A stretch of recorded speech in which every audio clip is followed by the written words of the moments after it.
Bom dia, boa tarde ou boa noite para quem estiver assistindo. A gente está retomando agora com o nosso módulo introdutório do nosso núcleo de estudos para programação competitiva. Eu tinha começado a escrever essa aula no dia 13, só que eu só consegui gravar hoje por conta da correria de fim de ano. Mas a partir dessa semana eu acho que eu volto a dar uma acelerada nas aulas do módulo introdutório.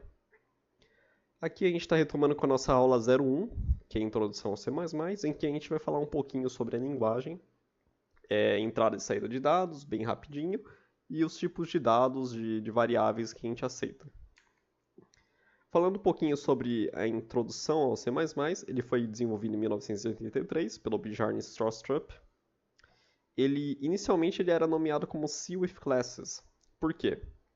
Porque ele trouxe uma evolução para a linguagem C, que é a adição do conceito de orientação a objetos e de classes.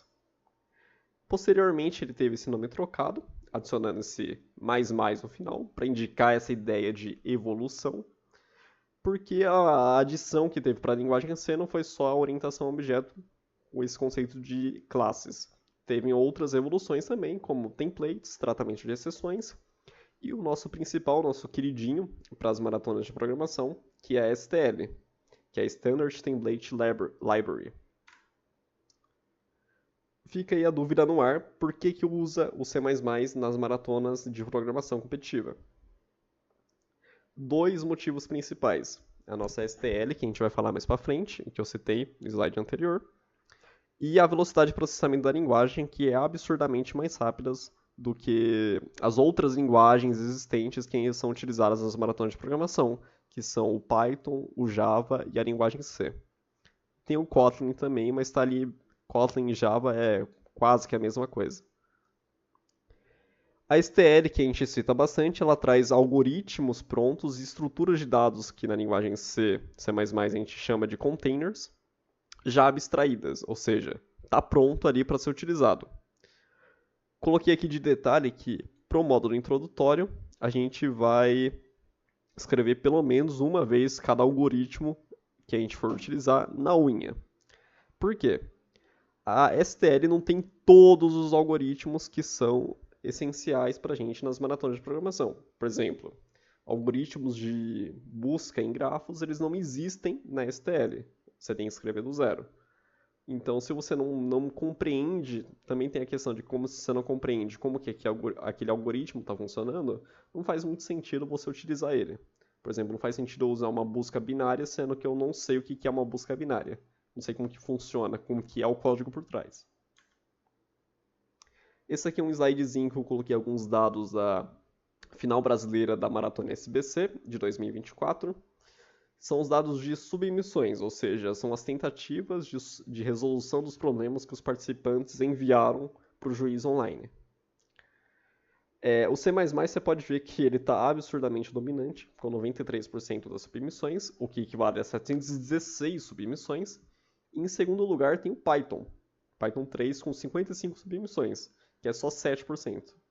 E a linguagem C com meros 2 submissões, que aqui definiu até como 0% de participação. Coloquei aqui um avisinho simples. O módulo introdutório ele não vai passar não vão passar conceitos, não vão ser um curso de C++ para o mercado de trabalho. Então a gente não vai abordar muitos conceitos de orientação a objetos, alocação de memória, trabalho com memória, que é um forte do C++, e sobre ponteiros, que também é outro forte da linguagem C/C++, a gente não vai abordar muito a fundo. Por quê? O que eu vou passar aqui no módulo introdutório é focado em maratonas de programação. Aquela perguntinha de como que inicia um código em C++. Eu vou também fazer um outro comentário, que é meio chato pedir um pré-requisito para um módulo introdutório, mas seria muito bom, seria essencial que você tivesse pelo menos duas coisas para esse módulo introdutório. Ter visto algum código de alguma linguagem, qualquer linguagem que seja, alguma vez na vida, e ter uma noção uma noção básica do que é uma variável. Principalmente para essa aula aqui em específico, eu vou citar o que é, mas só para ficar mais fácil. Então, se você não tem uma noçãozinha, dá um Google aí para entender o que é uma variável, rapidinho. Se você já teve algum contato com a linguagem C, ou se já está cursando a disciplina de algoritmos em alguma faculdade, provavelmente o próximo cabeçalho que eu vou mostrar, o próximo código que eu vou mostrar, porque não é necessariamente um código completo, ele não vai ser tão assustador para você. Esse daqui é um cabeçalho padrão que a gente utiliza para maratona de competição de programação, que tem funcionalidades que a gente utiliza na maior parte dos algoritmos. Não necessariamente tudo que está aqui vai ser utilizado em todos os algoritmos, mas a gente já deixa para facilitar. Eu vou explicar cada partezinha aqui separadamente nos próximos slides, que fica um pouquinho mais fácil de entender. Aqui tem uma diretiva de pré-processamento. Eu não vou entrar muito a fundo o que é, mas é uma das partes da compilação de um código de C/C++. Mas basicamente essa palavra include, ela está dizendo para o nosso pré-processador, que é um dos primeiros processos que a gente tem na compilação, pegar tudo o que está dentro desse arquivo bits/stdc++.h e colar aqui no nosso código. É literalmente pegar aqui tudo que está aqui dentro, dar um Ctrl C, voltar para o nosso código, dar um Ctrl V. É isso que o nosso include faz. Dentro desse arquivo header, a gente tem a assinatura de funções.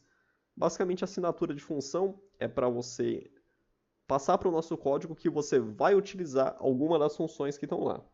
Só que não tem como que a função funciona. Isso aí é um outro processo que faz. Outro processo da compilação. Essa bits/stdc++ não é padrão da linguagem C++.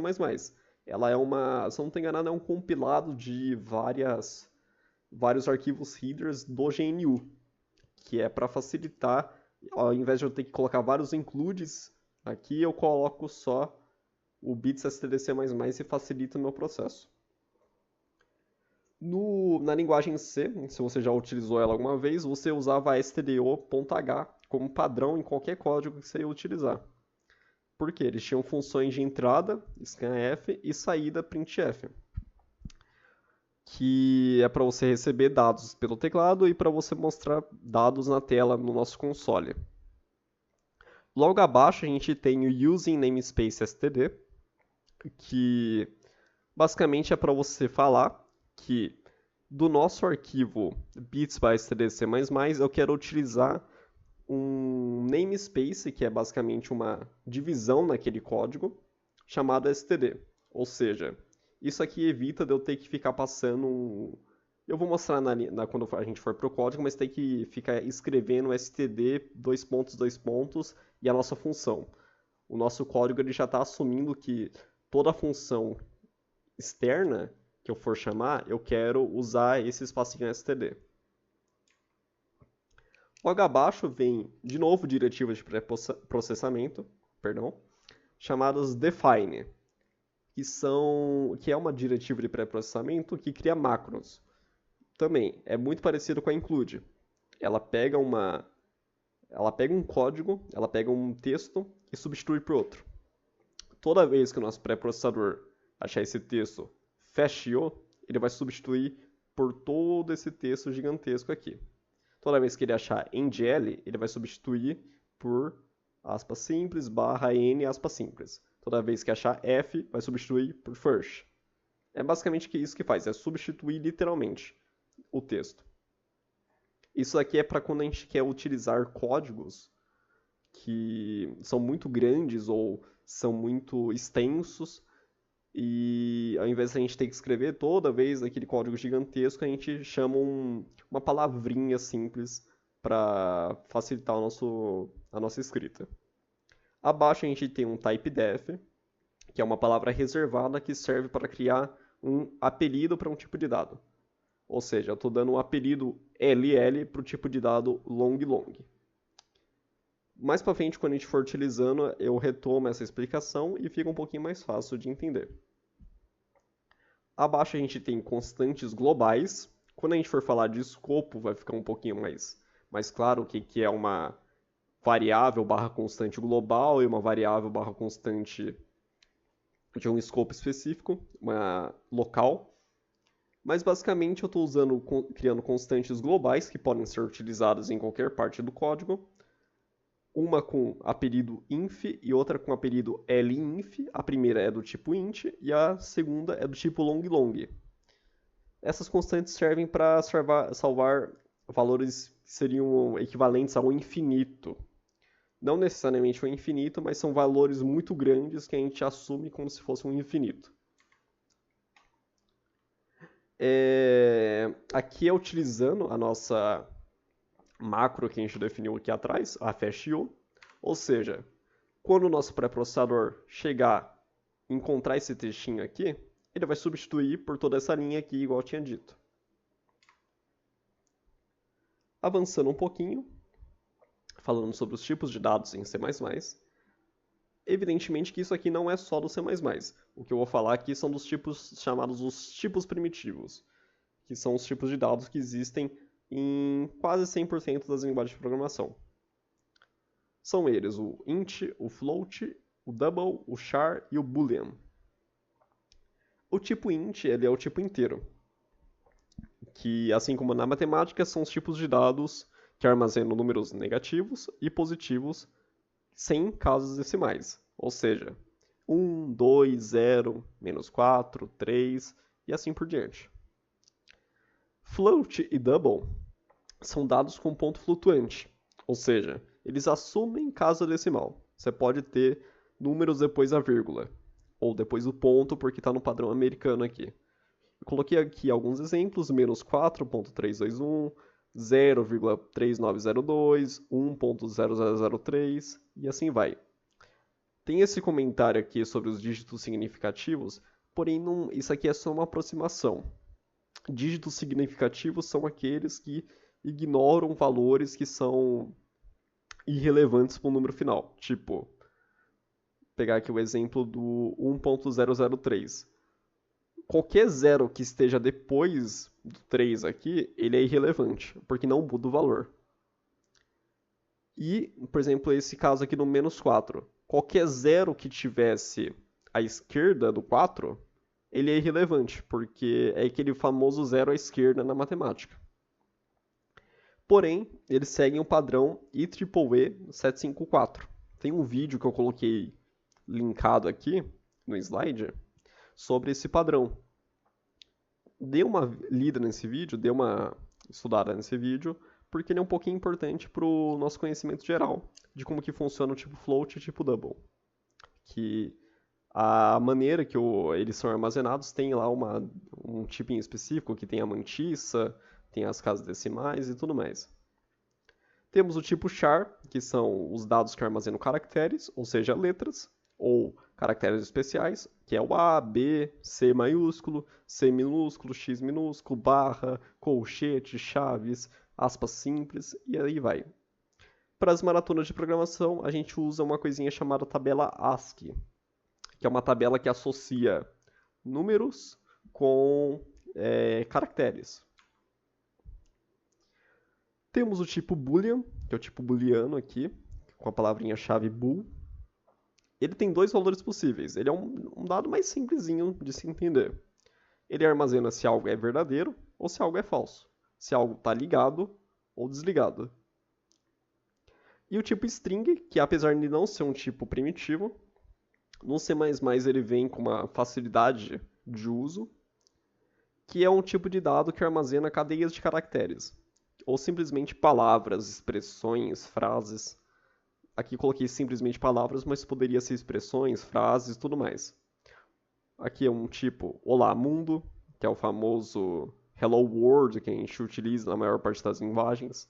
O Tudo Bem, aqui uma expressão com vários caracteres especiais, entre outros.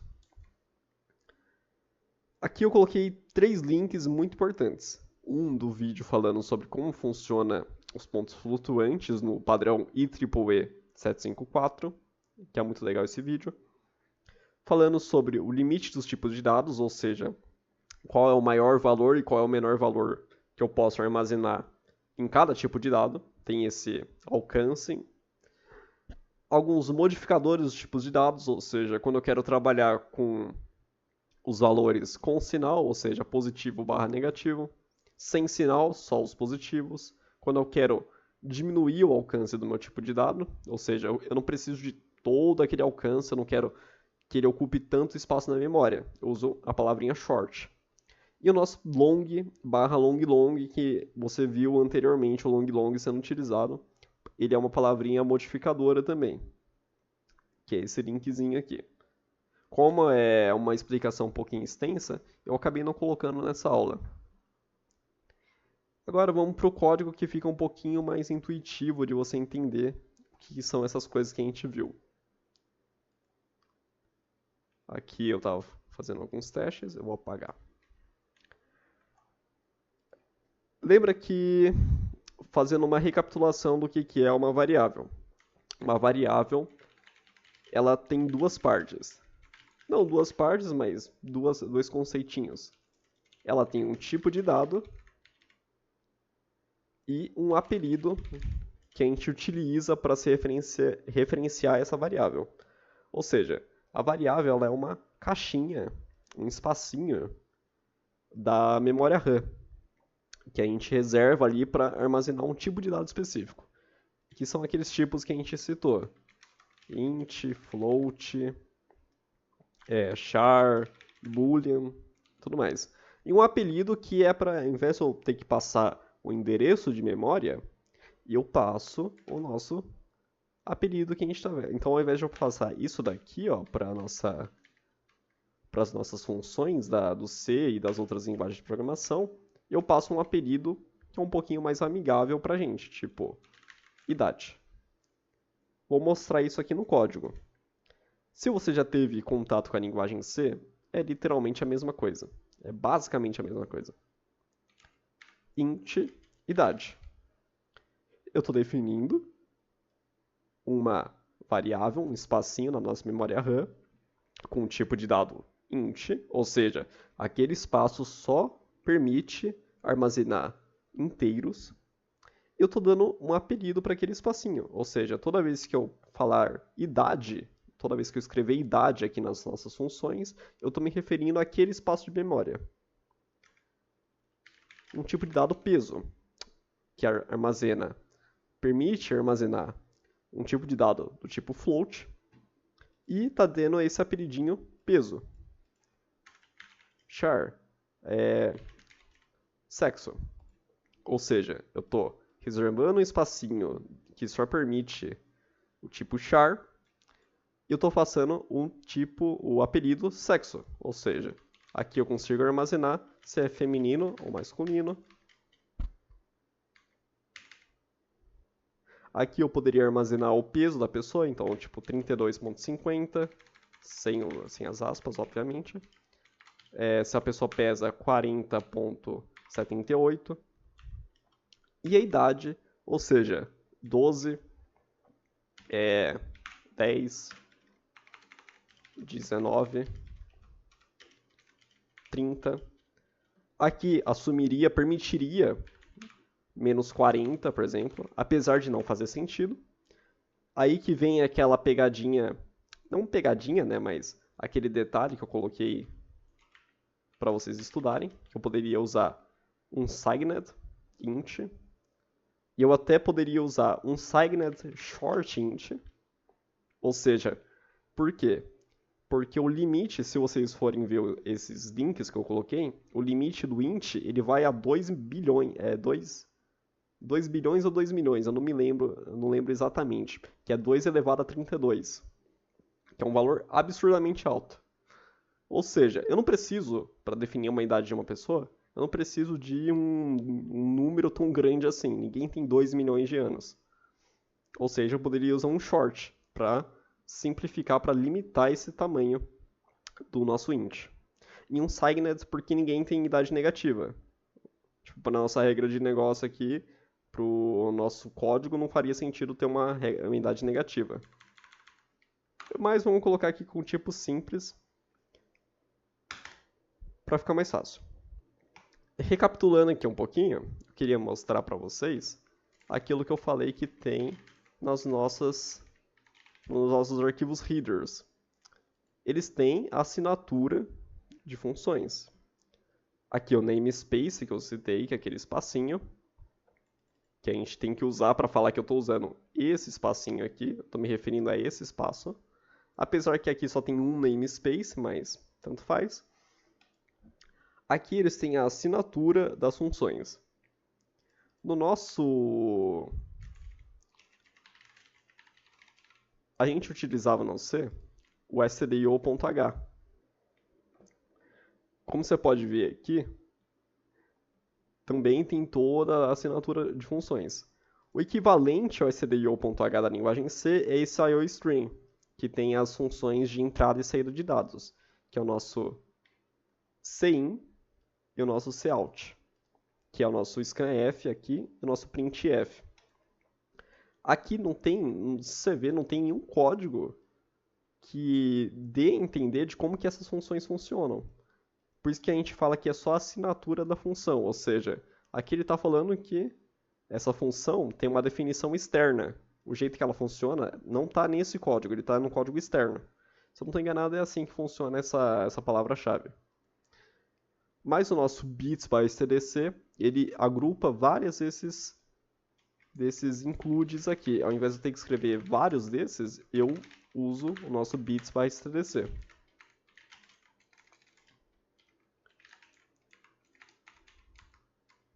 Lembrando, isso aqui não é da linguagem C++, ele veio com o GNU, que é o nosso compilador.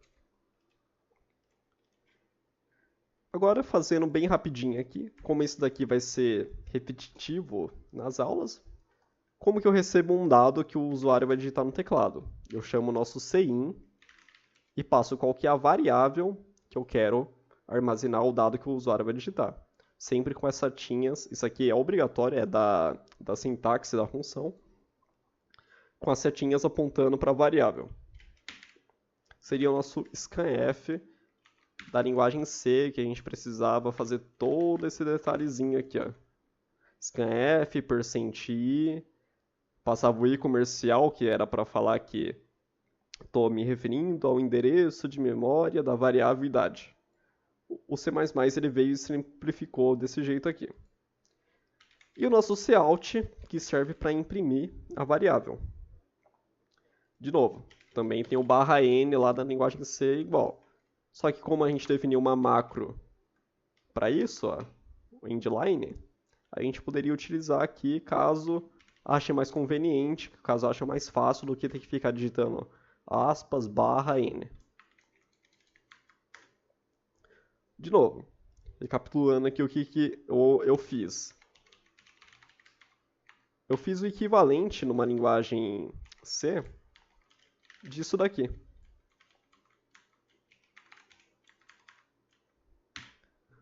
Eu recebi um dado do usuário pelo teclado, que seria o equivalente ao nosso scanf da linguagem C, e eu imprimi o que o usuário armazenou na variável idade, que seria equivalente ao nosso printf da linguagem C. Se você vê, a linguagem, a sintaxe do C++ é muito mais simplificada do que o C.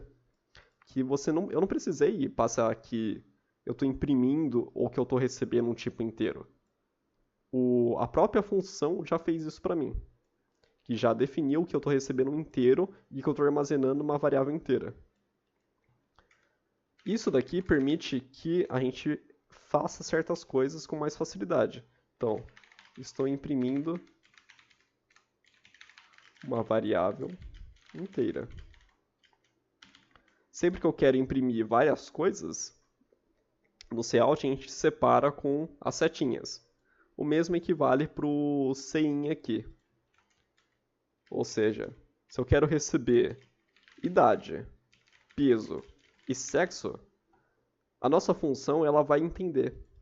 Ela vai entender que aqui eu estou recebendo um tipo inteiro, aqui eu estou recebendo um tipo float e aqui eu estou recebendo um tipo char. Que seria o equivalente a gente fazer mais ou menos isso daqui no C.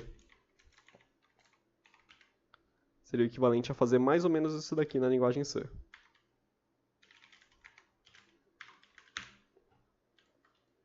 Só que, obviamente, olha a simplicidade que você tem. Recebi 3 variáveis aqui, separadas em espaço, com uma simplicidade absurda comparada à linguagem C.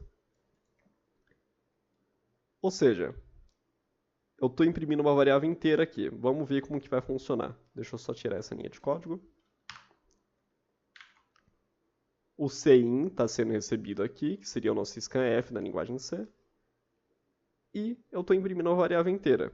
Você percebeu que o nosso cout ele foi acompanhado de um texto que eu digitei e com a impressão de uma variável, ou seja, do valor que está armazenado naquele espacinho de memória da variável. E também eu coloquei um endl, que eu usei esse /n aqui, mas seria o equivalente a fazer isso aqui. Ou seja, a gente não precisou, aqui com CIN e cout, de diferente da linguagem C, não precisou definir o tipo de dado, não precisou passar esse parâmetrozinho para falar o tipo de dado que eu estou imprimindo. Eu vou receber agora um tipo peso, ou um tipo float, perdão. E eu vou imprimir esse tipo float.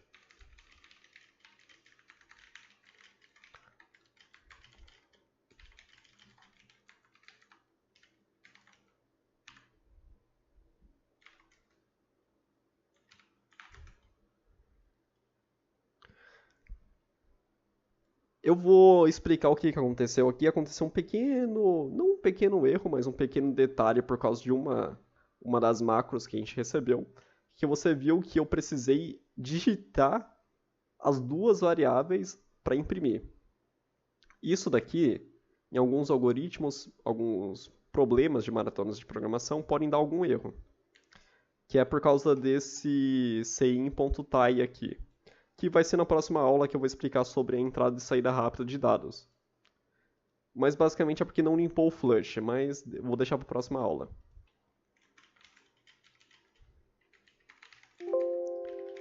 O que eu quero mostrar aqui é que eu consigo, com o nosso cout e cin, receber qualquer tipo de dado que a própria função faz automático para a gente. Ou seja, estou recebendo uma idade 50, estou recebendo um peso 89,75 e estou recebendo que ele é um homem. Você vê, eu recebi os tipos específicos das variáveis e recebi aqui o nosso cout conseguiu imprimir normalmente o tipo certinho. Aqui é um texto que eu defini, simplesmente, mas eu não tive que passar exatamente o tipo que eu estou imprimindo. A nossa função faz isso pra gente. Eu vou encerrar essa aula aqui, porque ela já está bem longa, ela prolongou bastante. Mas foi mais para passar, basicamente, os conceitos principais que a gente vai utilizar, que são essas definições aqui, esse cabeçalho, as variáveis, ou seja, como que eu declaro uma variável na linguagem C++, que é igualzinha à linguagem C, sempre com aquele padrãozinho tipo de dado, apelido, tipo de dado, apelido, tipo de dado, apelido, ou nome da variável, como você preferir chamar. Como que eu recebo dados na linguagem C++, ou seja, com a nossa função cin, setinha, setinha, apontando para a variável que eu vou armazenar. Ou seja, meu usuário está recebendo, está passando para a variável idade o que ele digitar aqui no teclado. E o cout, que é o equivalente ao printf da linguagem C, para imprimir coisas no nosso console, na nossa tela. Sempre que eu quiser imprimir mais de uma expressão, eu separo pelas setinhas. Então, eu imprimo aqui um texto genérico, separando, eu estou imprimindo o valor que está armazenado na variável idade, separo e imprimo um /n. Mesma coisa aqui com o tipo peso e com o sexo, que é do tipo char. Bom, eu vou encerrar aqui a aula. Se acabou tendo alguma coisa que ficou confusa, se a explicação não ficou muito boa, você pode comentar aí ou mandar no WhatsApp.